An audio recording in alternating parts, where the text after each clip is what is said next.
A nombre de la doctora Patricia Galeana, directora general del Instituto Nacional de Estudios Históricos de las Revoluciones de México, les damos la más cordial bienvenida a este foro sobre la educación en el México posrevolucionario. Agradecemos desde luego la fina presencia de ustedes, la inversión de tiempo que hacen al venir aquí a escuchar a los especialistas sobre un tema que tiene mucha actualidad, y tenemos una mesa pues de primer nivel con una variación de temas que pues nos darán idea justamente de qué ocurría en la educación en el México postrevolucionario. La primera intervención es de la doctora Valentina Torres Septién. Leeré algunas líneas de su síntesis curricular. La doctora Torres Septién es licenciada en Historia por la Universidad Iberoamericana, maestra en Historia por la UNAM y doctora en Historia también por la Universidad Iberoamericana. Forma parte del Sistema Nacional de Investigadores de CONACYT. Ha sido presidenta del Comité Mexicano de Ciencias Históricas y directora del Departamento de Historia de la Universidad Iberoamericana, así como directora del posgrado de la misma institución y vicepresidenta de la Sociedad Mexicana de Historia de la Educación. Sus líneas de investigación se refieren a la historia de la educación en México en el siglo XX, la historia de la Iglesia mexicana también en el siglo XX, la historia de las mujeres católicas mexicanas, estudios sobre manuales de urbanidad, entre otros temas. Entre sus publicaciones destacamos los siguientes títulos: La educación privada en México, 1903-1976, publicada por el Colegio de México y la Ibero en 1997, El impacto de la cultura de lo escrito, también publicado por la Ibero en 2008, el ensayo Una familia de tantas, vida cotidiana en la celebración de las fiestas religiosas en las familias católicas en México, 1940-1960, contenido en la obra colectiva Vida cotidiana en México, siglo XX, de 2008. Asimismo, es editora, junto con Pilar Gonzalvo y Ann Stapes, de la obra Una historia de los usos del miedo, publicada por el Colegio de México y la Universidad Iberoamericana en 2008. Le doy la palabra a la doctora Valentina Torres Septién. Un aplauso, por favor.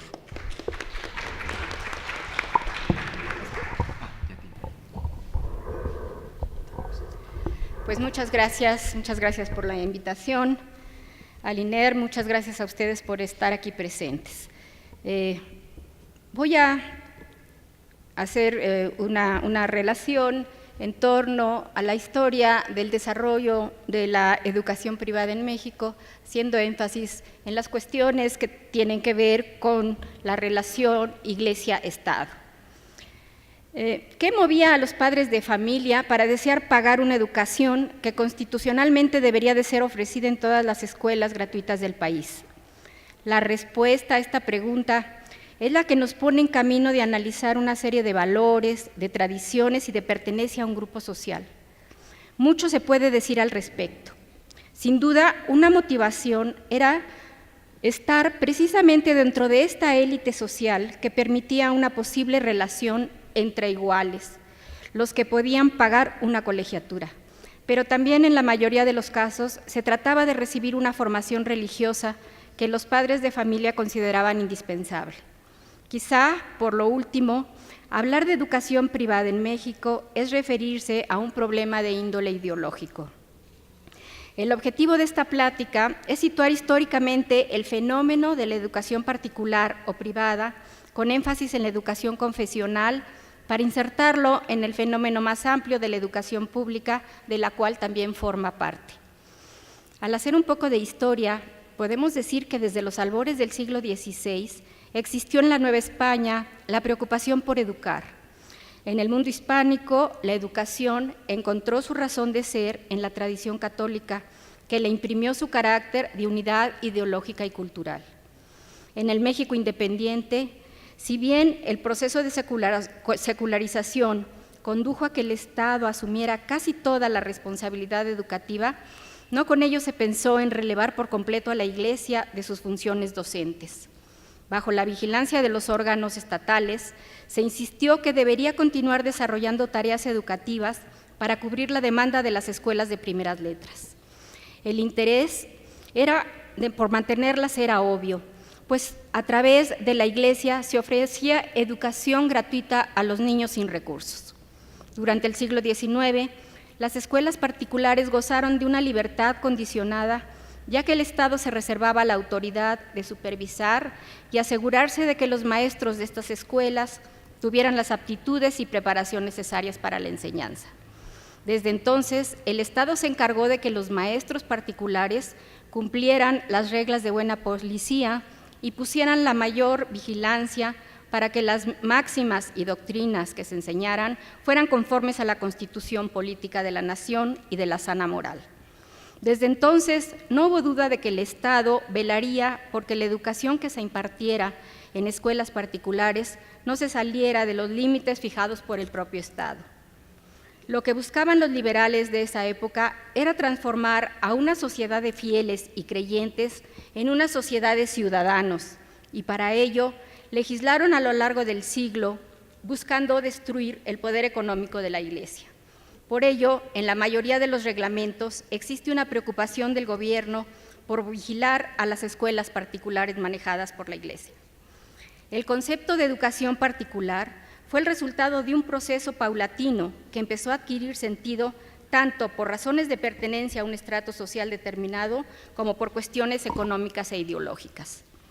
La paulatina pero creciente secularización que se fue operando en consonancia con las ideas liberales del siglo XIX redujo los espacios del culto y poco a poco se fue ampliando el terreno de la vida secular. Las escuelas católicas y en general las particulares estaban inmersas dentro de una cultura católica que privilegiaba el conocimiento de la doctrina cristiana como único medio de asegurar la sobrevivencia moral de la sociedad y como único medio de normar las relaciones dentro de la familia. La escuela privada en México adquirió desde entonces el sentido que tiene actualmente, de ser una opción distinta a la escuela del Estado, donde las políticas oficiales podían ser cuestionadas y aún combatidas. La escuela católica se convirtió en un lugar donde se rechazaron las leyes de reforma, donde se criticaron violentamente las políticas anticlericales del gobierno, pero sobre todo como un espacio donde se podían reproducir los valores y las tradiciones católicas.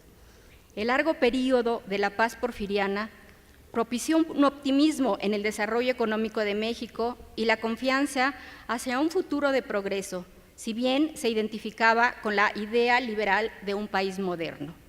La unidad política que logró el porfiriato se reflejó en la idea de una educación básicamente igualitaria que idealmente uniría a todos los mexicanos. Porfirio Díaz heredó de Benito Juárez la Ley de Instrucción de 1867, que establecía los principios liberales de la educación laica, gratuita y obligatoria para el Distrito Federal y territorios. En su tiempo se crearon y multiplicaron las normales. La industrialización favoreció la creación de carreras técnicas y de artes y oficios para obreros calificados. La educación superior alcanzó niveles hasta entonces desconocidos. La Escuela Nacional Preparatoria formó la élite de la inteligencia y a los profesionistas futuros. En los años del porfiriato, la Iglesia y el Estado mantuvieron la confrontación por el poder sobre la orientación y la dirección de la educación. Sin embargo, Díaz no pretendió tener al clero por enemigo, por el contrario, buscó su alianza, aunque sin modificar las leyes de reforma.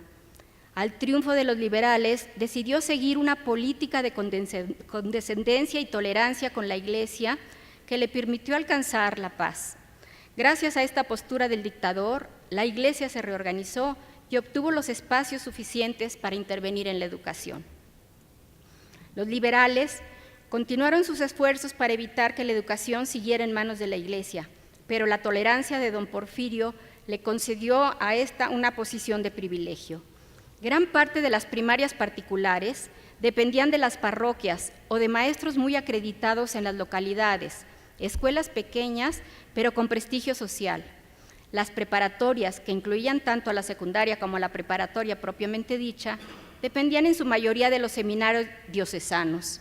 Fueron notables, por ejemplo, el Liceo Católico de Guadalajara, el Instituto Científico del Sagrado Corazón de Morelia, el Colegio Católico de Amecameca, que tenía escuela primaria, de comercio, preparatoria, seminario menor, observatorio meteorológico y una prensa muy activa, la Escuela de Jurisprudencia, fundada por la Sociedad Católica en Guadalajara, y una similar en la Ciudad de México, la Escuela Nacional de Guadalajara, que también tenía una escuela libre de ingeniería, y el Colegio Pío de Artes y Oficios de los Jesuitas en Puebla.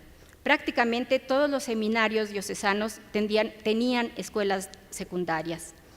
Sin embargo, la sociedad porfiriana se encontraba polarizada. Por un lado, la inmensa mayoría de la población de extracción rural vivía en condiciones de sobrevivencia, y por otro, un pequeño estrato era dueño de un gran poder económico que buscaba en la educación algo más de lo que ofrecía la escuela oficial. Como señala Alberto J. Pani, cito, las familias ricas tenían repulsión por las escuelas oficiales. Fin de la cita. Y por ello, buscaron la creación de escuelas del clero o de las escuelas para grupos de extranjeros que también deseaban una educación diferente que implicaba la enseñanza del idioma y tradiciones no nacionales. Durante el Porfiriato llegaron a México muchos grupos de religiosos y religiosas que abrirían las puertas de sus escuelas para convertirse en las escuelas particulares de mayor prestigio en el país. Lasallistas, salesianos, jesuitas, maristas, salesianas, religiosas de la enseñanza, josefinas, religiosas del Sagrado Corazón, hermanas de la Caridad del Verbo Encarnado, teresianas, ursulinas, salesas, esclavas del Divino Pastor, entre otras. Un número muy considerable de escuelas confesionales se abrieron en muy poco tiempo. No solo los católicos se ocuparon de dar una educación especial. Durante el Porfiriato, como lo afirman las estadísticas oficiales, el número de escuelas primarias se incrementó rápidamente, aunque los intereses del gobierno en cuanto a la distribución de escuelas se hizo de una manera desigual. Las ciudades tuvieron primacía. El campo quedó abandonado, siendo un espacio aprovechado fundamentalmente por los protestantes. La proporción de las escuelas católicas y protestantes durante el Porfiriato era de 3:1 en todo el país, y estas últimas representaban el 7% del total de las escuelas particulares, cifra muy significativa en ese entonces. La Revolución trajo infinidad de cambios en las instituciones y en la vida general del país.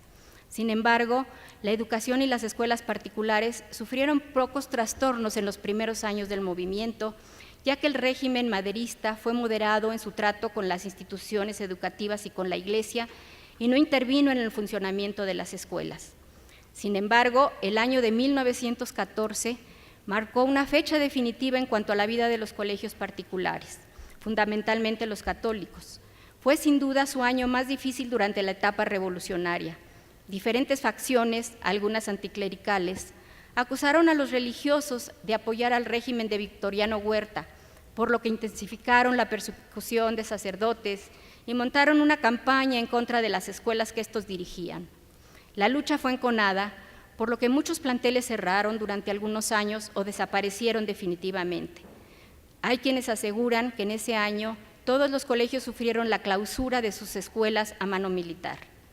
Al finalizar la Revolución Armada, el país entró en un periodo de reconstrucción muy difícil. Al quedar Venustiano Carranza como jefe supremo de la nación, en 1916 percibió la necesidad de dar sustento legal a su gobierno. Para ello, convocó al Congreso Constituyente con un proyecto de constitución que mantenía muchos de los principios liberales de la anterior Carta Magna de 1857. En materia de educación, el proyecto carrancista proponía que la enseñanza fuera laica en establecimientos oficiales y gratuita la primaria elemental y superior impartida en ellos.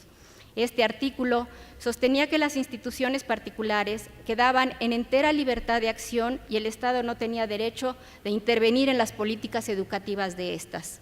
Sin embargo, esta iniciativa no fue aceptada por el constituyente, que propuso extender el laicismo a las escuelas particulares de educación primaria, así como prohibir a los miembros de asociaciones religiosas establecer, dirigir o impartir enseñanza en los colegios. De esta manera, la orientación revolucionaria de la educación debería impedir la penetración de ideas religiosas. Los constituyentes pensaban que con el nuevo artículo 3 destruirían a la escuela católica, tan importante para mantener vivo el espíritu de la Iglesia. Afortunadamente para la Iglesia, el Estado dejó un reducto por donde pudo continuar su obra educativa. El artículo 3 no limitó la participación de los miembros de sociedades religiosas en su calidad de maestros. La única prohibición consistió en que corporaciones o ministros religiosos dirigieran o establecieran instituciones educativas. Las protestas de la sociedad en contra del artículo 3 fueron inmediatas. A partir de la promulgación de la Constitución, la Iglesia y sus aliados formaron asociaciones y organismos cuyo fin fue luchar por conseguir la modificación del artículo 3. Intelectuales católicos y conservadores se abocaron a la publicación de numerosos ensayos, artículos y todo tipo de impresos para refutarlo. Con este fin, se esgrimieron varios argumentos, desde los de carácter legal hasta los religiosos.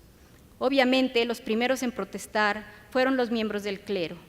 19 días después de promulgada la Constitución, desde el exilio, y a través del arzobispo de México, José Mori del Río, y de los obispos de Michoacán, Durango, Sinaloa, Tulancingo, Campeche, Chiapas, Yucatán, Tamaulipas, Aguascalientes, Saltillo, Querétaro y Sonora, manifestaron su protesta, cito, ante los pueblos civilizados de la tierra y los exhortaron a la lucha por la libertad de la enseñanza primaria, secundaria y profesional.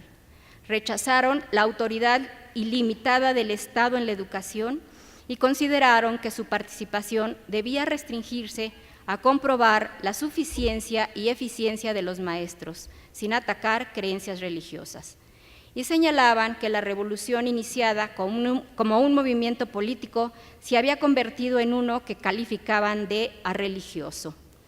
Antonio Ríos Facios, militante católico muy combativo, aseguraba, y cito, el Congreso, integrado en su totalidad por carrancistas clerófobos, trasladó a los artículos de la ley sus rencores y complejos en prejuicio de la abrumadora mayoría del pueblo mexicano que ni los había elegido ni pensaba como ellos. Fin de la cita.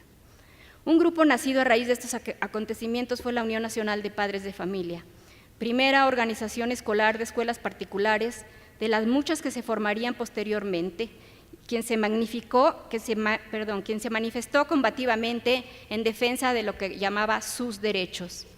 En noviembre de 1918, el episcopado mexicano elaboró un documento conocido como el Acta de Chicago, en el que se invitaba a los católicos a realizar acciones de índole política.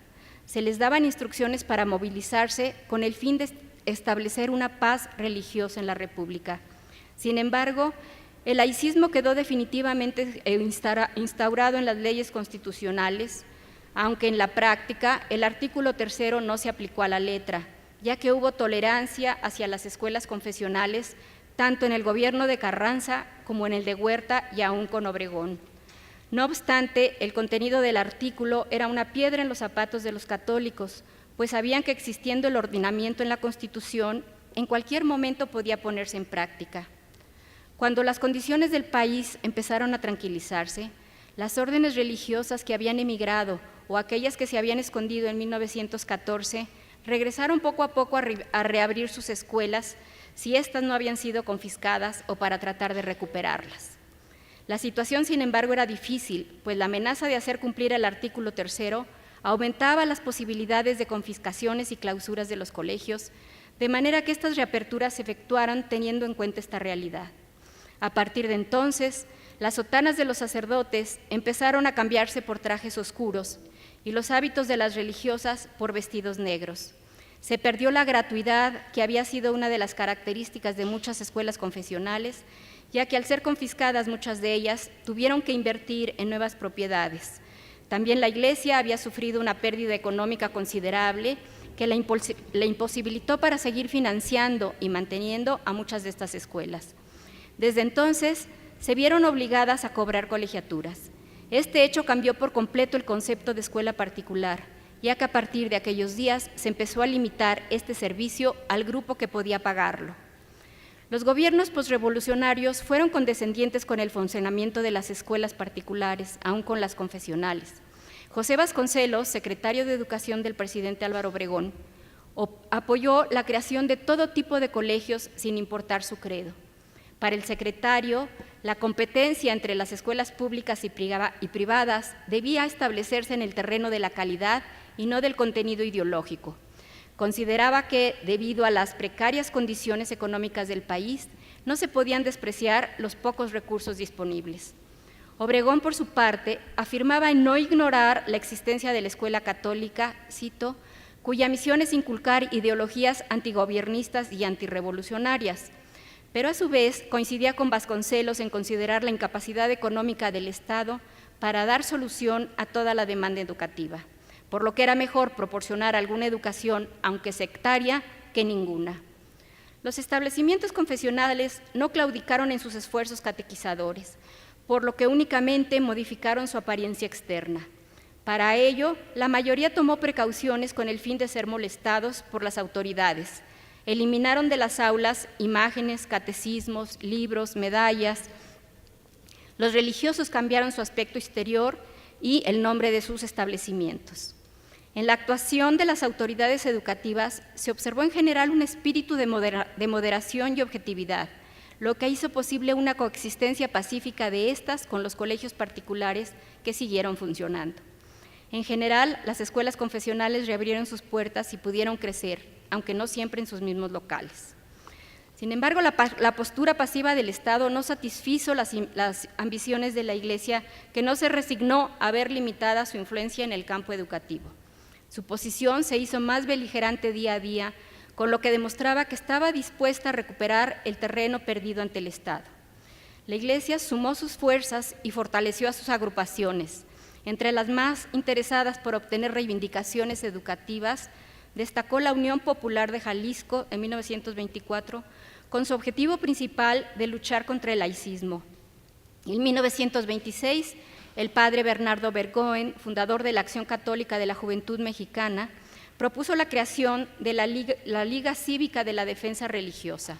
Esta organización defendería, cito, los derechos reconocidos universalmente a la Iglesia y la libertad de enseñanza negada en el artículo 3 constitucional.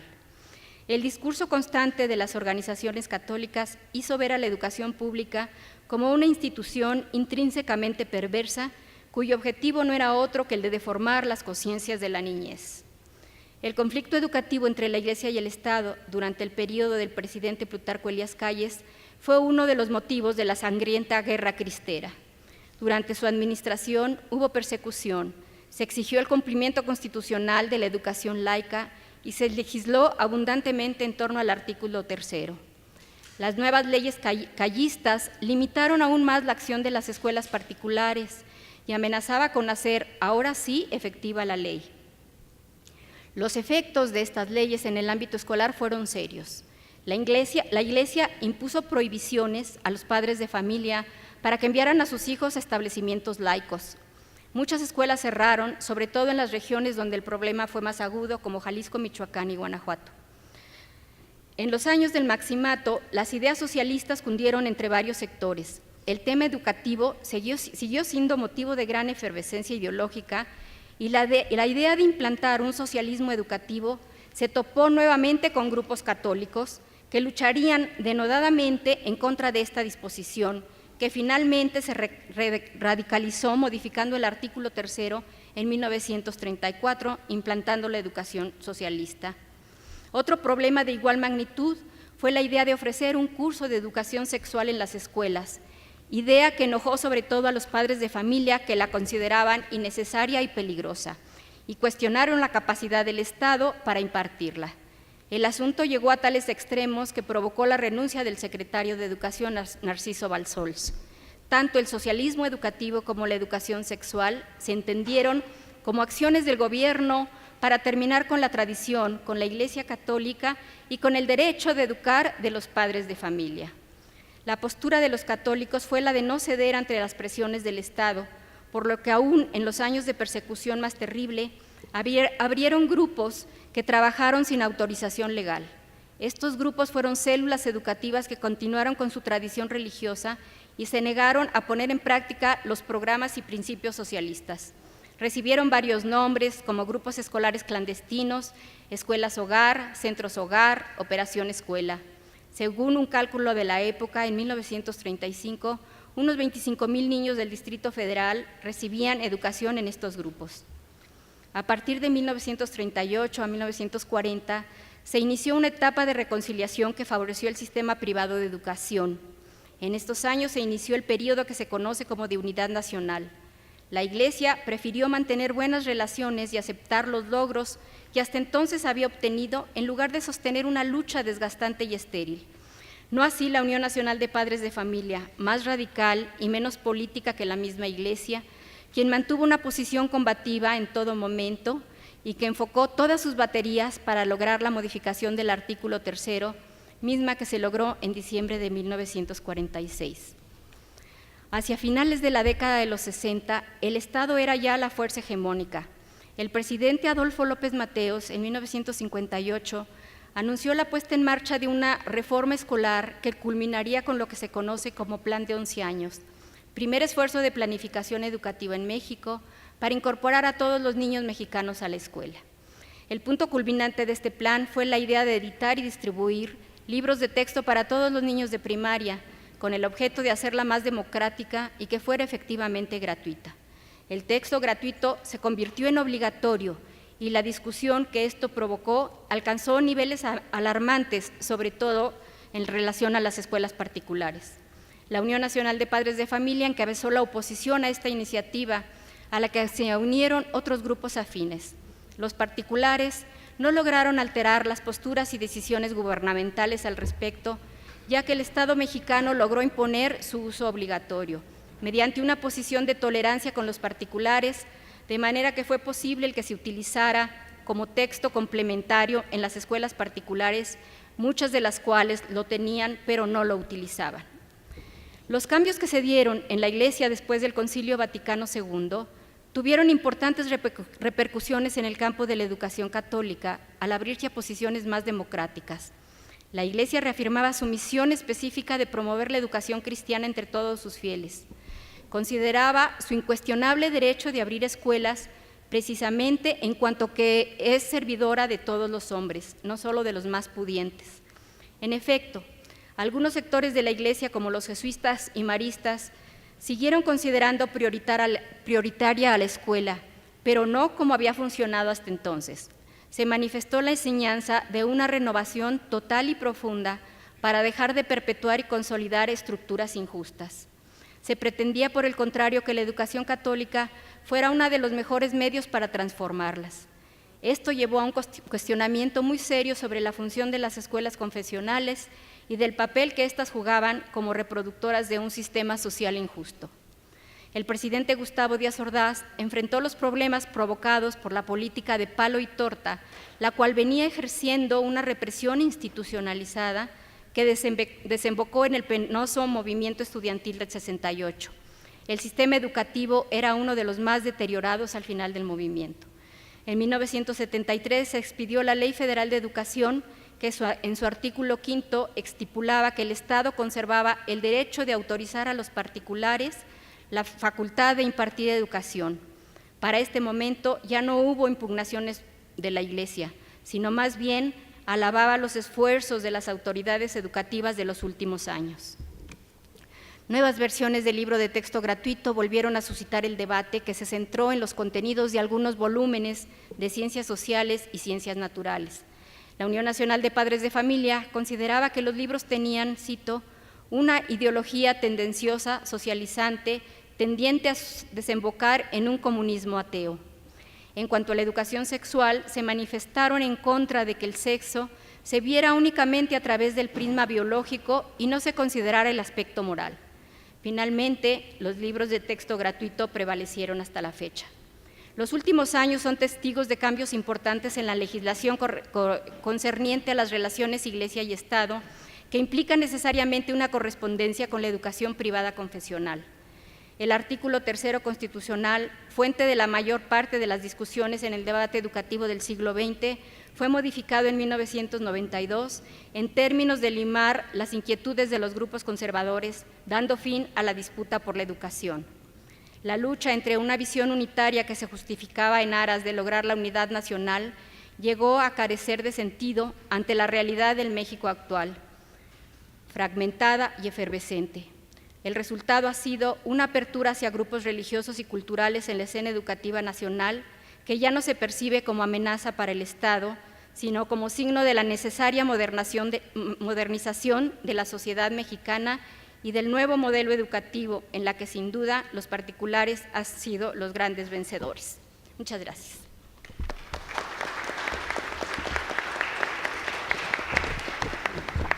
Bien, a continuación tenemos la participación de la maestra Celia Ramírez López. Ella es licenciada y maestra en Pedagogía por la Facultad de Filosofía y Letras de la UNAM. De 1983 a 2013 se desempeñó como investigadora por el Instituto de Investigaciones sobre la Universidad y la Educación y asimismo como profesora del Colegio de Pedagogía por la Facultad de Filosofía y Letras de la UNAM. De 1992 a 2003 fungió como coordinadora del Archivo Histórico de la UNAM en el Centro de Estudios sobre la Universidad, hoy Instituto de Investigaciones sobre la Universidad y la Educación de la UNAM. Ha sido promotora y fundadora de la Red Nacional de Archivos de Instituciones de Educación Superior. En 1995 y 1997 coordinó los diplomados en archivos históricos impartidos en la Facultad de Filosofía y Letras de la UNAM y en el Centro de Estudios sobre la Universidad. La especialidad de la doctora Celia Ramírez López gira en torno a la historia de la universidad en el siglo XX. Es coautora de un libro y autora de diversos capítulos de libros publicados también en revistas especializadas.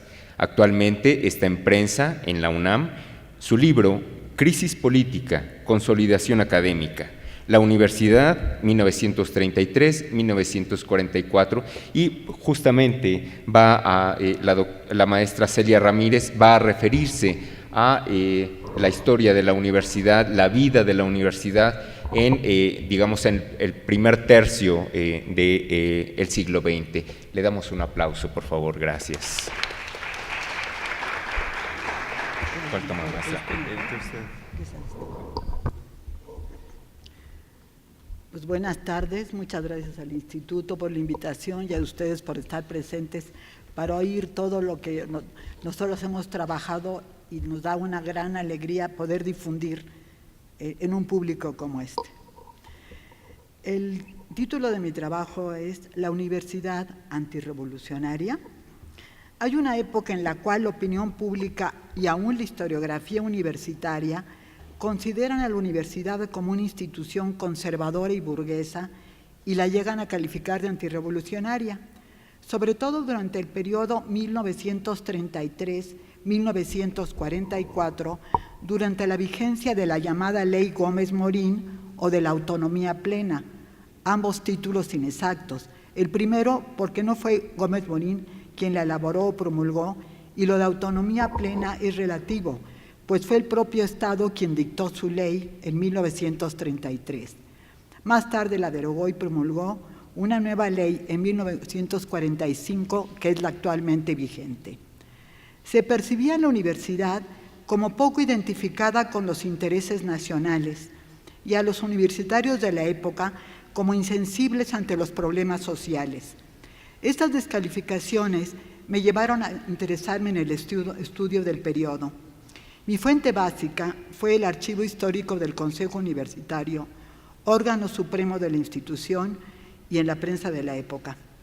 Cabe aclarar que este consejo estaba formado por todos los directores y representantes de profesores y alumnos presididos por el rector. Empecé a investigar los acontecimientos alrededor o a partir de los cuales se hicieron estas acusaciones y encontré que estos revelaban una realidad diferente. Ante la opinión negativa sobre la universidad y sobre los universitarios de esa época, descubrí una institución que no solo defendió su misión o su compromiso social, sino que se sostuvo en un ambiente de hostilidad, particularmente del gobierno, que hacía pocos años le había delegado y también corroborado al declarar su autonomía la función de la formación profesional en el país. Encontré casos, que no causas, de acusaciones contra la universidad y me pareció importante revelar qué sucedió, cuáles fueron los hechos que las motivaron y cómo actuó la institución ante ellas. La ley de 1929, promulgada ya en el periodo postrevolucionario, establecía que los gobiernos revolucionarios crearan instituciones con atribuciones suficientes para el descargo de la función social que correspondía a estos gobiernos, en este caso la formación profesional, y dictaba que la Universidad Nacional de México debía, dentro del ideal democrático revolucionario, impartir una educación superior para contribuir al desarrollo de la cultura mexicana. Expuesto esto, veremos cuál fue la razón del cambio de la ley. En septiembre de 1933 se realizó en la Universidad el Congreso de Universitarios, que fue convocado por una comisión en que participaron el entonces rector de la universidad, Roberto Medellín, y Vicente Lombardo Toledano, en ese momento director de la Escuela Nacional Preparatoria. En el discurso inaugural, el rector lamentó la desconfianza del gobierno hacia la universidad, que no recurría a la institución para consultarla sobre los grandes problemas nacionales.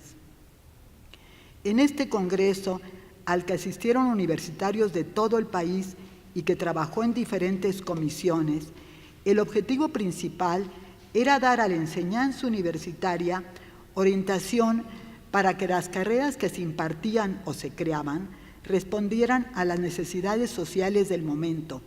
Sin embargo, el núcleo de la discusión y la discordia fue la comisión del Congreso encabezada por Lombardo, que presentó como conclusión la siguiente, cito: las universidades y los institutos de tipo universitario de la nación mexicana contribuirán, por medio de la orientación de sus cátedras y de los servicios de sus profesores y establecimientos de investigación en el terreno estrictamente científico, a la sustitución del régimen capitalista por un sistema que socialice los instrumentos y los medios de producción económica. En resumen, el propósito era preparar profesionistas que contribuyeran a la formación de una sociedad socialista. Antonio Caso, el rector de la universidad y respetado profesor de la Escuela de Jurisprudencia, entre otras escuelas, se opuso a esta propuesta, sosteniendo que la universidad no preconizaría oficialmente algo y que tendría que atender el deber de ayudar a las clases proletarias sin circunscribirse a una sola teoría económica. Esto dio lugar a nivel público a la famosa polémica Caso Lombardo. Muchos fueron los argumentos esgrimidos para refutar las conclusiones del Congreso. Se dijo, por ejemplo, que quitar a la universidad su carácter libre, estableciéndola como socialista, era hacer lo que la universidad colonial, pero a la inversa. A pesar de la oposición general, el rector Medellín, recién clausurado el Congreso, asumió las conclusiones de este, lo que generó una fuerte reacción que culminó con una huelga universitaria en su contra. Profesores y estudiantes se sumaron a la protesta. Lombardo, ante la reacción, acusó a la universidad de burguesa. Con motivo del conflicto, que solo duró unos días y no afectó a toda la universidad, el presidente Abelardo Rodríguez decidió intervenir y propuso una nueva ley orgánica. En su declaración mencionó como razones no solo el conflicto inmediato, sino sostuvo que las dificultades internas de la universidad le habían impedido realizar sus fines, por lo cual el Estado debía retomar el gobierno de la institución, pero sin acudir a la fuerza. Señaló además el sentimiento de desconfianza hacia el Estado que se había generado en la universidad. Concluyen los argumentos de la declaración firmada por el presidente y Narciso Bassols, secretario de Educación Pública, expresando que para evitar que se atribuyeran al poder público los errores y desviaciones de la vida universitaria, se dejaba totalmente en manos de los universitarios la institución, advirtiendo que si a pesar de ello se desatendían las necesidades de educación profesional del país, el gobierno intervendría para poner fin a la situación.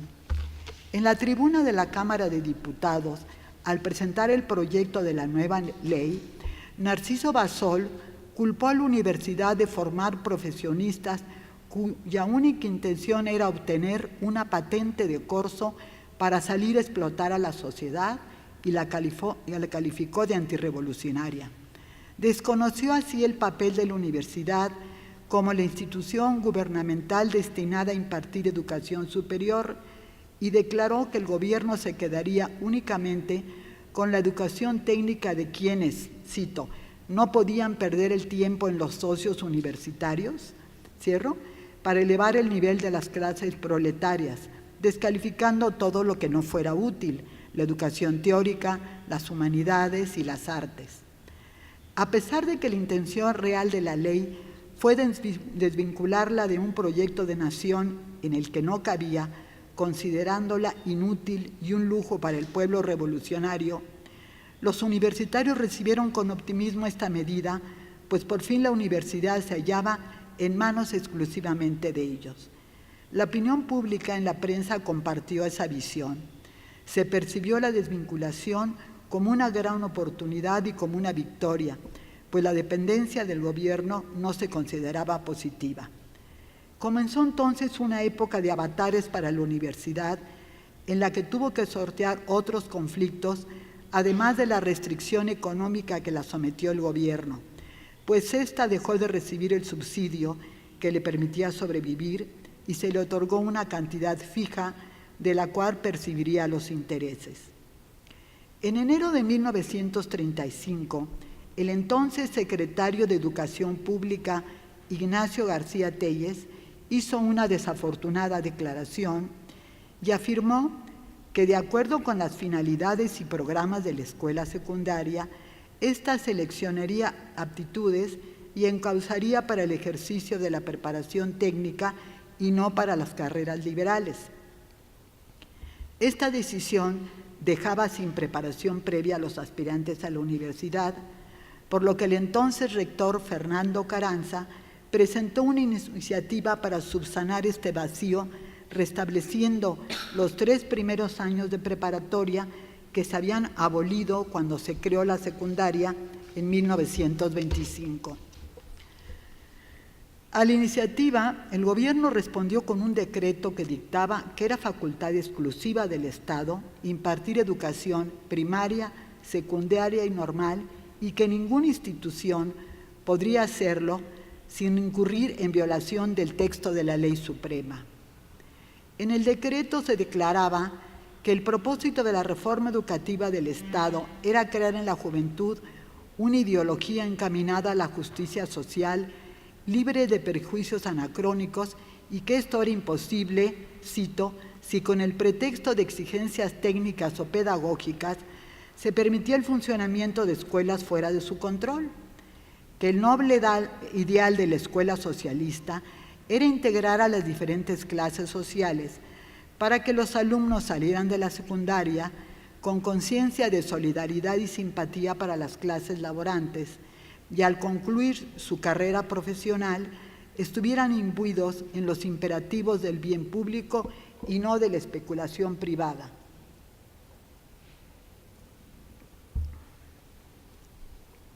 De una manera indirecta, el decreto presidencial sostenía que solo el Estado podía dar una educación con sentido social y por ello tenía que vigilar la educación impartida por los ciudadanos.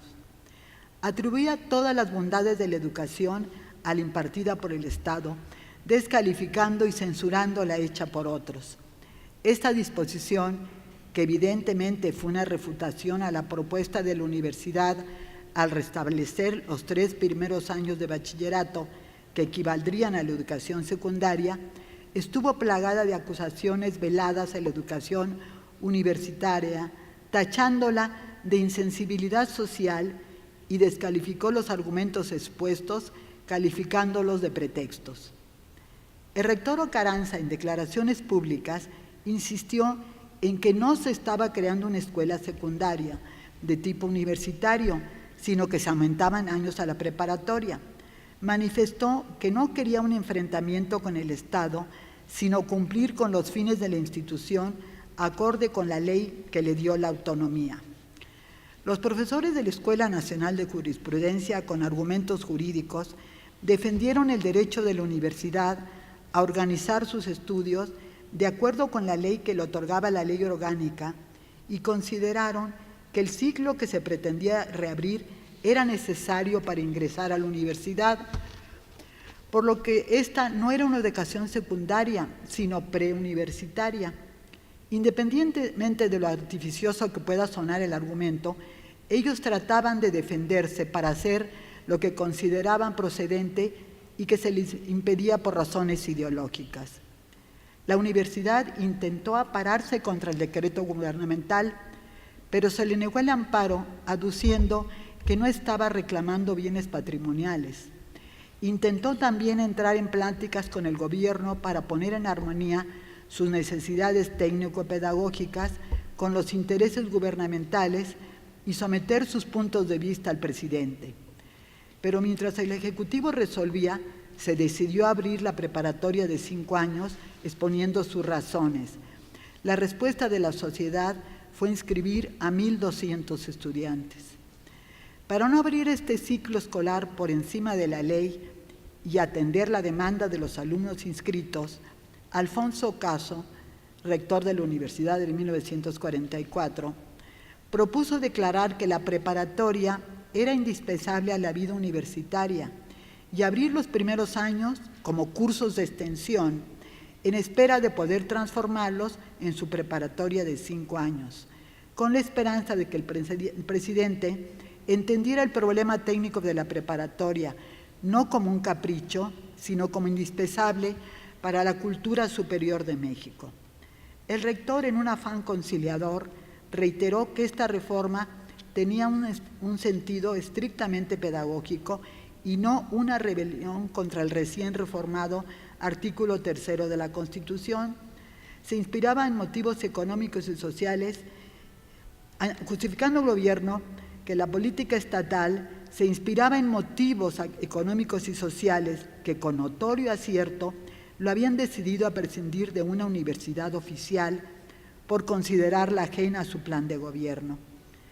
Durante la discusión en el Consejo Universitario, Alfonso Caso recordó que cuando se creó la secundaria, 9 años antes, se dijo que el propósito era orientar a los egresados hacia la vida y no hacia la universidad, pero que esto no se había logrado, pues los 14,000 estudiantes egresados de la secundaria intentaban siempre ingresar a la universidad.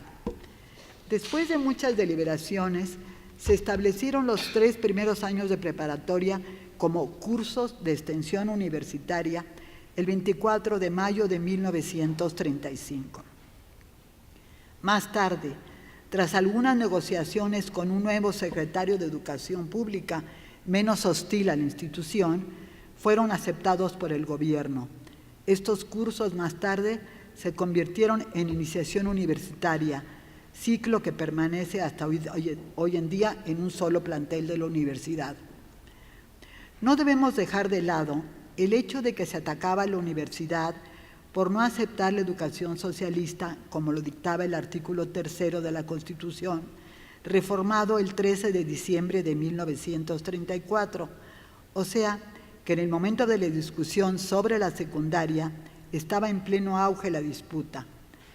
Aunque la universidad quedaba fuera de esta normatividad, pues la obligación de la educación socialista no afectaba a la educación superior, sino a la que impartía el Estado, primaria, secundaria y normal.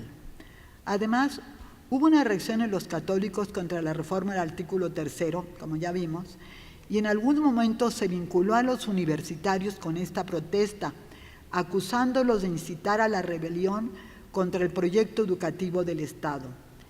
Esto era explicable en una sociedad mayoritariamente católica a la que pertenecían los universitarios. Así, cuando se abrió extensión universitaria, muchas familias católicas prefirieron mandar a sus hijos a la universidad que no estaba sujeta al régimen del Estado. Sin embargo, el desarrollo de los acontecimientos muestra que no fueron motivos ideológicos los que llevaron a la institución a defender y fundamentar sus posiciones. No pararon ahí los conflictos de la universidad, pues en septiembre de 1935, ya superado el problema del bachillerato, se vio en la necesidad de solicitar del gobierno un aumento de subsidio, pues le era imposible subsistir con el que recibía. Después de tener el rector una entrevista con el presidente Cárdenas, de la cual salió muy optimista, recibió un oficio de este en que cuestionaba la actuación de la universidad e incluso amenazaba su autonomía. Su texto nos refleja la apreciación del régimen sobre la educación universitaria. Es necesario reconocer que esta misiva era congruente con la política del Estado, pero revela la cortedad de miras sobre la importancia de la educación superior en el proyecto educativo de la nación. Cuando se creó la universidad en 1910, se la consideró depositaria de la función del gobierno de proporcionar formación profesional para que sus egresados atendieran las necesidades del país. Pero en este periodo se le acusó de una educación individualista, irresponsable de la actitud burguesa de los profesionistas, considerándolos no como ciudadanos formados para resolver los problemas del país, sino como enemigos y competidores de las clases proletarias. En el oficio dirigido al rector por el presidente Cárdenas, el 13 de septiembre de 1935, este reconoce ante todo que el Estado y la universidad persiguen la difusión de la cultura. Expresa que según la reforma del artículo 3, cito, en un sentido distinto a la educación individualista, la universidad debe orientar sus actividades y doctrinas a un rumbo complementario y no antagónico a la escuela de los primeros años. Pide que se organice la universidad no como una entidad soberana autorizada para interpretar las leyes dictadas por el Estado, ni mucho menos para oponerse al espíritu de las mismas. El presidente considera errónea la interpretación de la autonomía que tiene la universidad. Señala que el Estado ha cumplido con las obligaciones de orden económico que le impone la ley orgánica en vigor y que si es laudable el sacrificio del profesorado universitario, que en diferentes periodos no recibía sueldo, lo era también el esfuerzo económico del Estado al entregar bienes nacionales y fondos públicos a una institución que se había colocado en un plano de indiferencia respecto al programa social de la revolución. Por ello, al asumir el gobierno las responsabilidades de orden económico en la universidad, tendría que restringir su autonomía e intervenir en la marcha administrativa de esa casa de estudios. Concluye anunciando que ya procede a estudiar la iniciativa de reforma a la ley orgánica de la universidad para presentarla a la brevedad posible al H. Congreso de la Unión. Ante esta propuesta, que se consideró una amenaza a la autonomía universitaria, renunciaron el rector Ocaranzi y la mayoría de los directores y consejeros universitarios. Por otra parte, el Ejecutivo no llevó a cabo el proyecto de reformar la ley y los siguientes años fueron de paulatino acercamiento al gobierno y a su proyecto. La universidad nunca interrumpió su trabajo para cumplir su función en la sociedad. Durante los hechos narrados, que hubieran tenido como consecuencia la ruptura total con el Estado, convirtiéndola en una universidad privada, los universitarios de entonces no solo defendieron la autonomía, sino sostuvieron su derecho de cumplir su función social, de ser reconocidos como universidad nacional y se resistieron a ser excluidos del proyecto educativo nacional. En la época que he referido encontré en las discusiones en el Consejo Universitario aseveraciones que plantean con insistencia la responsabilidad social de la universidad y con esa convicción los universitarios defendieron su papel en la nación. Gracias a esta lucha, la institución sigue siendo una universidad pública y nacional. Solo en la medida en que los universitarios busquen el conocimiento y su acreditación para servir a la sociedad, la universidad estará en la línea de una institución revolucionaria, pues no basta con lo que se declare, si no se refleja en la actuación comprometida de sus miembros. Muchas gracias.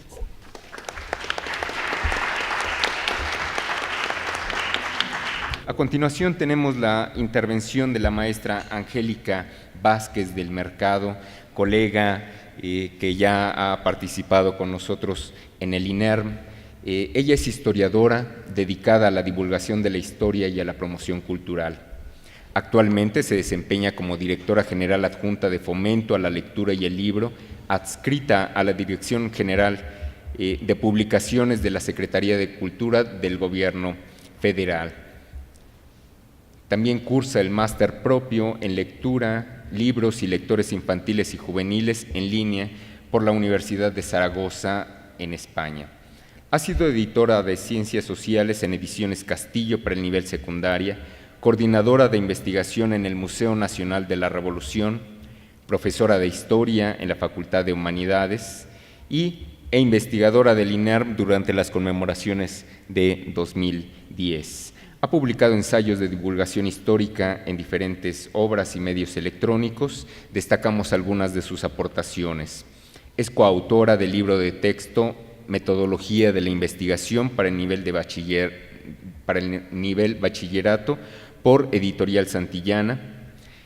Tiene también la compilación de textos para el libro Infancia en la Memoria, 100 años de la educación básica en México, editado por Marca de Agua en 2010, y colaboró en la realización de la cronología de la Revolución Mexicana, publicada por este instituto en 2010. Finalmente, puedo comentar que es autora del texto Tu sangre derramada, contenido en Las dos caras de la historia, editado por Grijalbo en 2010. La maestra Angélica Vázquez del Mercado nos hablará sobre educación y prácticas de lectura y pues vamos a darle la palabra. Le damos un aplauso, por favor. Muchas gracias. Gracias al maestro David Guerrero, compañero de trabajo justo hace unos años aquí. Voy a delatarme ante ustedes antes de empezar. David, cuando me hizo favor de invitarme a este foro, lo hizo justo por este libro de Infancia en la Memoria, un trabajo en el que colaboró otro compañero y amigo, colaborador actual de este instituto, el maestro Edgar Rojano, él en la iconografía y yo en la compilación, y se los voy a pasar para que le echen ojo porque no pude subir las imágenes, estaban muy pesadas. ¿No se ve entonces? No se va a poder ver, perdónenme, estaban muy pesadas las imágenes, resulta que tenían demasiada calidad y bueno, no se pudo manejar el archivo, se los paso, se los comparto. La historia de ese libro es muy bonita porque hicimos un trabajo donde quisimos equilibrar tanto el texto como imagen, textos de voces, de personajes comunes, de ciudadanos de a pie y también de intelectuales, secretarios incluso de educación, y la imagen también como un testimonio. Entonces, ¿dónde me delato? Pues en que no les voy a hablar de ese libro. Resulta que cuando estaba preparando esta conferencia me vinieron una serie de reflexiones que tienen que ver con el trabajo que actualmente desempeño. No les voy a decirlo, no les voy a aburrir con mi trabajo. Y este máster en el que estoy también inmersa.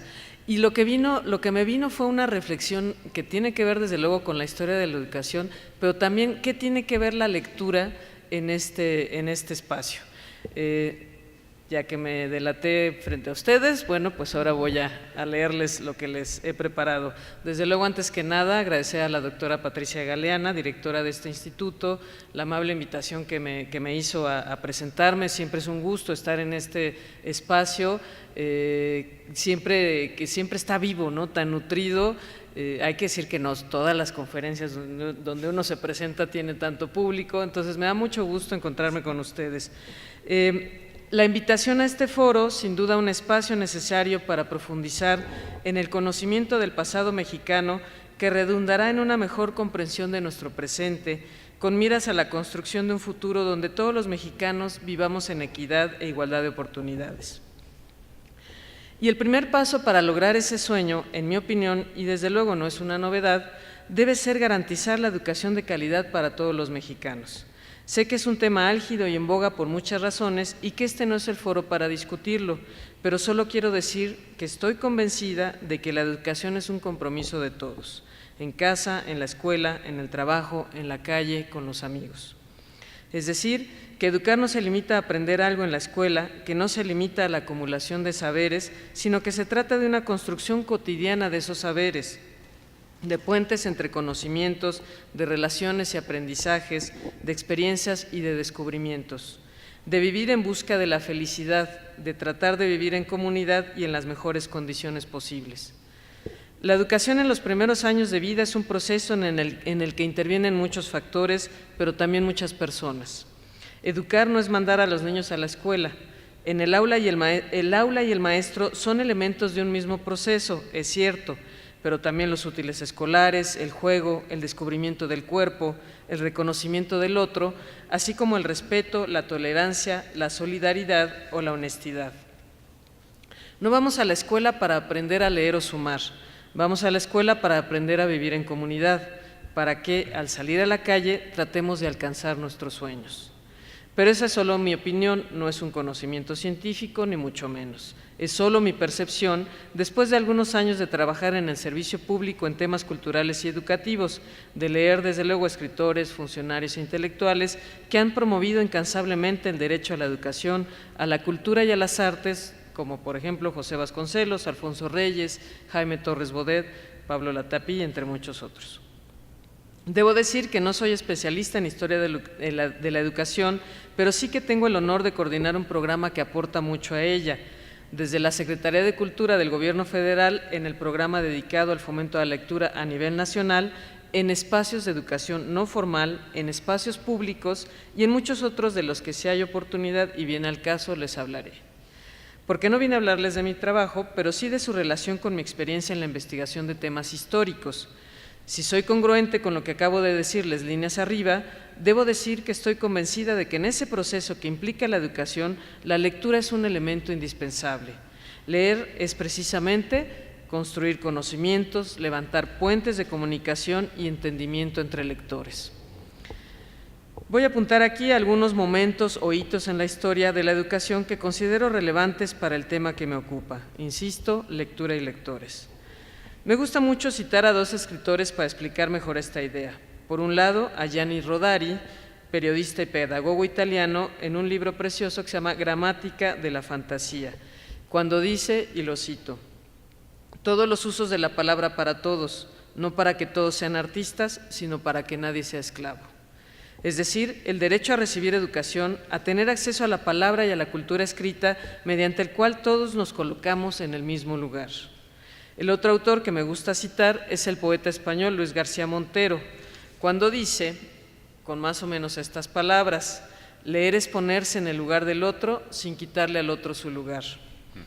De nuevo, de lo que se trata es de que cuando el sistema educativo cumple con su razón de ser, nos convierte en sujetos capaces de reconocer la otredad. En esa labor, la lectura es un medio y un fin, una herramienta que participa de la formación del individuo, que nos permite identificarnos, es una puerta de acceso al reconocimiento del otro, nos hace empáticos y en esa empatía nace el principio de la cohesión social. Permítanme compartirles más sobre nuestra historia reciente. La Encuesta Nacional de Lectura y Escritura que hizo la antes Conaculta, hoy Secretaría de Cultura, en 2015, arrojó el panorama estadístico de los hábitos lectores y no lectores en México. Uno de los hallazgos más reveladores para nosotros fue el protagonismo de la mediación ejercida por padres y maestros, auténticos pasadores o facilitadores en la formación de lectores en la infancia y en la adolescencia. Cuando cuestionamos a los informantes sobre los estímulos culturales recibidos en la infancia por parte de padres y maestros, encontramos que estos han aumentado en las últimas generaciones. Esto significa que las nuevas generaciones han participado más de los bienes y servicios culturales que los grupos de mayor edad, que padres y maestros los han llevado a talleres o cursos artísticos y recreativos, a espacios culturales como museos, a eventos como conciertos o teatro, y que los han animado cada vez más a escribir y leer cosas distintas a las labores escolares.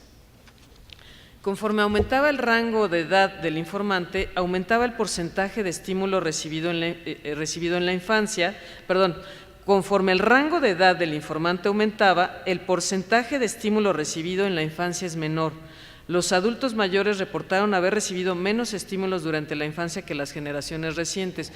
¿Qué quiere decir esto? Cuando se hizo la encuesta el año pasado, conforme el informante tenía mayor edad, se reportaba que había tenido menos estímulos durante su infancia. Es decir, que cada vez hay más usuarios de los bienes y servicios culturales, y que eso luego, cuando hicimos el cruce con el gusto por la lectura, pues resultó que hay más posibilidades de que alguien se forme como lector si recibió esos estímulos en la infancia que el que no los recibió. Sin embargo, si bien el porcentaje de estímulos culturales por parte de los maestros hacia sus alumnos es notable, es necesario que trabajemos en aumentarlo para rebasar este promedio general del 50%. En el caso del sector cultura, se trata de mejorar nuestra oferta y difusión para su mejor aprovechamiento, de garantizar el acceso de todos los mexicanos a la oferta cultural y, desde luego, al libro y la lectura. Ahora bien, cuando cruzamos las variables gusto por la lectura y estímulo recibido en la infancia, como les venía diciendo, se encontró una asociación interesante entre ambas. De manera descriptiva, puede observarse un mayor gusto por la lectura de quienes declararon haber recibido algún tipo de estímulo durante su niñez. Esto nos indica dos cosas. Primero, el papel del maestro en la formación de lectores, y segundo, la importancia de hacer uso y participar de los bienes y servicios culturales para la educación, en este caso para la formación de lectores. Digamos que la encuesta solo nos confirma lo que de manera empírica sabemos: la necesidad imperiosa de formar maestros lectores capaces a su vez de contagiar a otros del placer de la lectura, como un bien para el desarrollo personal y una herramienta de vida en sociedad. No es exagerado decir que todos hemos contado en algún momento de nuestras vidas con un maestro que ha marcado positivamente nuestra historia personal. En el caso de la lectura y de la escritura, es particularmente cierto que ese contacto en la infancia es necesario. Cuando niños, confiamos en aquellos que nos cuidan, nos protegen y nos dan afecto. Sin duda, el maestro, la maestra de la infancia y de la juventud han sido personajes entrañables en el crecimiento y formación de los individuos y el puente que nos vincula con la comunidad. Cuando un maestro nos lee en voz alta un cuento, un poema o una historia, escuchamos el ritmo, la melodía de las palabras que poco a poco van construyendo un significado entre el lector, que es el escucha, y el texto. Se forma un puente de afecto y comunicación en el aula. Cuando el maestro nos comparte una lectura o nos invita a leerla en solitario, mas no en soledad, nos pone en contacto con el otro, con otras realidades distintas a la mía y también con otros mundos. Dicen por ahí que leer es vivir dos veces. El aprendizaje, dice Eliana Yunes, corresponde antes a una interacción entre sujeto y objeto que afecta al uno y al otro. Aprendemos con los sentidos, incluido el sexto, con el afecto, con la intuición, con la razón, es decir, nuestra inteligencia es emocional, además de racional, y se cierra la cita. Descubrir al otro a través de la lectura es el principio de la empatía. Nos permite vernos como seres sociables que viven en comunidad, ubicarnos en el punto de vista del otro. Estamos aquí hablando del principio de ciudadanía, y hoy más que nunca México necesita formar ciudadanos críticos y responsables que contribuyan cotidianamente a la vida democrática. Leer y escribir son actos de comunicación, implican en sí mismos una manera de compartir. Compartimos lo que nos gusta, aquello que nos hace sentir, emocionarnos, reír. Compartimos ideas y reflexiones. Crear espacios de lectura compartida en el aula es crear espacios privilegiados para disfrutar con los demás y construir sentido con los lectores. Cuando leemos, cuando conversamos, sostenemos necesariamente encuentros interculturales. Una comunidad lectora es un espacio hospitalario, abierto a recibir y a escuchar. Son espacios propicios para el diálogo con el texto y con los demás, son espacios incluyentes. Los maestros saben que leer libros con los niños ayuda a que se familiaricen con la lengua escrita, que facilita su aprendizaje lector y propicia su inclinación hacia la lectura autónoma. Pero quizá no estén tan seguros de lo que aporta para otras materias. Entonces, ¿para qué leer? Parece una pregunta razonable y podemos apuntar desde ya algunas respuestas. Para que el lector se identifique a sí mismo en su ser irrepetible y único, porque favorece que al identificarse piense en los demás como seres vivos, para que construya y exprese una postura propia frente al mundo. La lectura puede ayudar a mejorar la autoestima en la medida en que permite a los lectores atreverse a construir visiones más amplias y profundas del mundo, imaginar y arriesgar con conciencia plena del azar y de sus posibilidades. La lectura abre ventanas a posibles respuestas y puertas a múltiples preguntas. Al ampliar el vocabulario, proporciona elementos que nos ayudan a expresar ideas de manera clara. Saber eso nos hace seres más seguros. Leer suscita interrogantes y problemas que hacen reflexionar a los lectores y los lleva a descubrimientos más complejos y gratificantes sobre sus lecturas. La lectura es un camino al conocimiento, pone ante nosotros saberes, experiencias, estrategias plurales y alternativas. Posibilita acercarse por muchas vías distintas al conocimiento y encontrar estímulos para buscar la mejor verdad posible y seguir trabajándola. Si un maestro hace suyos estos conceptos, será capaz de transmitirlos con el mismo convencimiento. Un maestro lector reconocerá en la lectura un aliado para transmitir el conocimiento, para formar individuos que razonen, pensantes y propositivos. Un maestro lector imaginará con sus alumnos mundos distintos, reales, posibles. Soñará con un México mejor, con un país justo en el que todos vivamos en igualdad de circunstancias, habitado por ciudadanos plenos, usuarios de sus derechos y conscientes de sus responsabilidades. Un maestro lector rechazará la idea de que leer un texto escolar es una aburrida necesidad para proponer nuevos encuentros en los que la obligación de leer en clase no seamos un castigo, sino una oportunidad de reinventar al mundo. Hubo una época en que se pensaba que leer literatura era una pérdida de tiempo en el proceso de enseñanza y aprendizaje, un lujo superfluo. Pero un maestro al que le gusta leer es un maestro que aprovecha los libros y otros materiales de lectura, que sabe que vale la pena dedicar tiempo y dinero en ello, que no verá en el disfrute un valor inocuo, sino el ejercicio de un derecho, el derecho a la educación, al ocio que recrea. Pero estamos obligados a ir un poco más allá en el trabajo en el aula. En tanto que el desafío que hoy enfrenta la educación pública es el de incorporar a los alumnos a la cultura de lo escrito, lograr que lleguen a ser miembros plenos de la comunidad, que cada alumno, al cruzar el portón escolar, sea capaz de incorporarse a esa vida en comunidad, capaz de expresar sus ideas no con exabruptos, sino con razonamientos, con las armas de la imaginación y jamás con la violencia. Leemos para saber que no estamos solos, decía C.S. Lewis. Este es un reto no solo para el sector educativo, sino un compromiso que nos toca a todos, particularmente a las instituciones y a los padres de familia.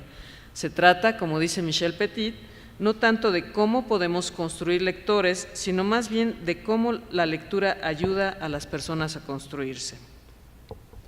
Esta reflexión desde el presente tiene su origen en un pasado no tan remoto, pero sí lejano. Tenemos mucho por reclamar al porfiriato, me refiero a temas como la limitada democracia o la desigualdad social, pero soy de la opinión de que la obra modernizadora de ese periodo no tuvo parangón. En el caso de la educación pública, contó con un funcionario intelectual de primer nivel, don Justo Sierra, que ya se menciona en esta mesa.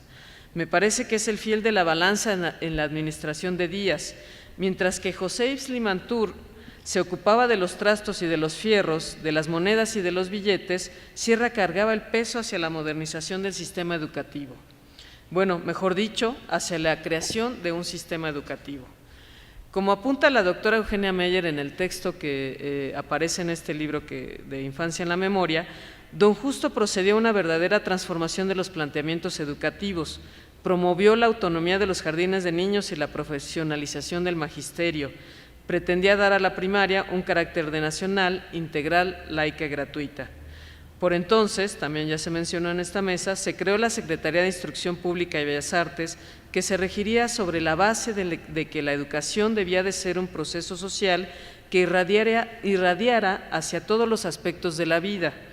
Con ideas apuntaladas en la pedagogía del liberalismo, sigue explicando la doctora Meyer, Sierra se significó como el primer político de la educación que advirtió la necesidad y la misión de una pedagogía social a fin de generar mejores condiciones de justicia.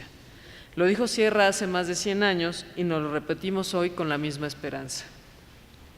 México recibió el siglo XX con más de 10 millones de mexicanos analfabetas, equivalente al 82.7% de la población. Hoy el porcentaje no alcanza los 5 millones de analfabetas, lo cual es buena señal, pero sin duda no es suficiente. La meta debe ser lograr el 0%. En 1905 se funda la Secretaría de Instrucción Pública de Bellas Artes, lo que nos indica la importancia que el régimen porfirista comenzaba a dar a la educación. El mérito es de Sierra, sin duda, pero hay que reconocer que fue un funcionario lector, un servidor público cabal y un hombre de letras. Y vino la Revolución. Sabemos que el mérito en ese periodo en los temas de educación pública se los lleva Vasconcelos, primer secretario de la Secretaría de Educación Pública, fundada en 1921. Con él se inició el primer programa de fomento a la lectura del gobierno revolucionario. Consistió, entre otras cosas, en difundir las culturas clásicas y las conquistas del mundo moderno. Reconoció la importancia de llevar la lectura a los niños y de realizar una amplia campaña alfabetizadora. Una de las estrategias fue la edición de los clásicos universales, los famosos libros verdes, la distribución de libros y la creación de bibliotecas públicas con la intención de garantizar el acceso al libro al tiempo de formar lectores. Después de Vasconcelos, en las décadas de los 20 y 30 del siglo pasado, la SEP levantó un registro importante del estatus de las escuelas en el país. Justo cuando trabajamos en este libro que está circulando, mi compañero, amigo Edgar Rojano hizo esta revisión en el archivo fotográfico de la SEP y se encontró esa inspección, ese recorrido minucioso que además queda registrado en esas fotografías que verán y que son preciosas y que nos hablan de un poco de ese estatus, de la situación en la que se encontraban las escuelas y en general el sistema educativo en México. Decía Vasconcelos: la escuela libresca es deficiente, pero una escuela que reemplaza el libro con el útil condena a la mayoría de la especie a no conocer el mundo de las ideas. La vida, al fin y al cabo, obliga a la mayoría a usar las manos y enseña a usarlas, pero el uso de los libros únicamente la escuela puede darlo. Ahora pensamos que no solo la escuela, como he dicho desde el principio, sino todos, y particularmente en casa, somos potenciales mediadores de lectura. En la década de los 60 se lanzó el programa de distribución de libros de texto gratuito, cuyo objetivo fue asegurar que cada niña y niño del país tuviera un mínimo de libros indispensables para sus estudios, y se creó la Comisión Nacional de Libros de Texto Gratuito, la CONALITEG. Hoy en día, el libro de texto gratuito es todavía en muchos hogares el único material de lectura disponible. Cito nuevamente la Encuesta Nacional de Lectura de 2015, que nos arrojó el dato de el 20% de los entrevistados declaró que no tenían en casa otro libro que no fuera el libro de texto gratuito. Lo cual, bueno, pues no deja de ser dramático, ¿no? Que no, es decir, es un problema, no tiene una solución fácil, ¿no? Aunque se critica por algún lado el texto gratuito, también resulta ser el material indispensable para muchos, o el único material, como se viene diciendo. Son los años de Jaime Torres Bodet como secretario de Educación Pública, y otra vez, bueno, pues es un hombre de letras, fue un hombre de letras. Doy otro obligado salto en el tiempo para seguir llevando agua a mi molino. En los años 80 se creó el programa Rincones de Lectura y su colección Libros del Rincón. Su objetivo fue acercar a los alumnos de escuelas públicas y privadas a la lectura mediante la distribución de libros destinados a los diferentes grados de la escuela primaria y la generación de una red de lectura y de comunidad junto con los profesores y padres de familia. El programa nació de la necesidad de cortar la brecha entre el libro, la lectura y los educandos, en un afán de garantizar el pleno ejercicio del derecho a la cultura desde el aula. La fundación del Consejo Nacional para la Cultura y las Artes en 1988 marcó un cambio profundo en las políticas públicas del sector educativo. Desde diciembre de 2015, el CONACULTA se convirtió en Secretaría de Cultura, con lo que queda plenamente reconocido el papel del arte y de la cultura en el desarrollo del país. En esta Secretaría se coordina la Red Nacional de Bibliotecas Públicas, que a la fecha cuenta con poco más de 7,000 bibliotecas, que sin duda pues es un número todavía muy reducido para un territorio y una población como la del país. La Dirección General de Publicaciones contribuye también desde la promoción del libro y la lectura, con programas editoriales, con ferias de libros como la de Literatura Infantil y Juvenil, la FILIG. Desde ahí trabajamos en la coordinación del programa de fomento a la lectura, el libro y la escritura. Y es que, como ya lo sabían Sierra, Vasconcelos y Torres Bodet y tantos otros que nos han precedido, la escritura debe ser considerada una habilidad en concordancia con la lectura, necesaria para la comunicación, la expresión de las ideas y el raciocinio. Como vemos en esta rápida reflexión, las instituciones públicas, educativas y culturales más importantes se han formado y transformado en unas cuantas décadas, en un periodo histórico que rebasa el hito de la Revolución Mexicana para ubicarse en el Porfiriato. Desde entonces, el maestro, el aula, la escuela, el libro, el alumno son considerados como parte del desarrollo de la nación. Por eso es necesario redignificar el magisterio, proveerlos del objeto cultural más importante de los últimos siglos, que sin duda es el libro, y con él la lectura y la escritura, por placer, por gusto y como herramientas para la vida. Gracias.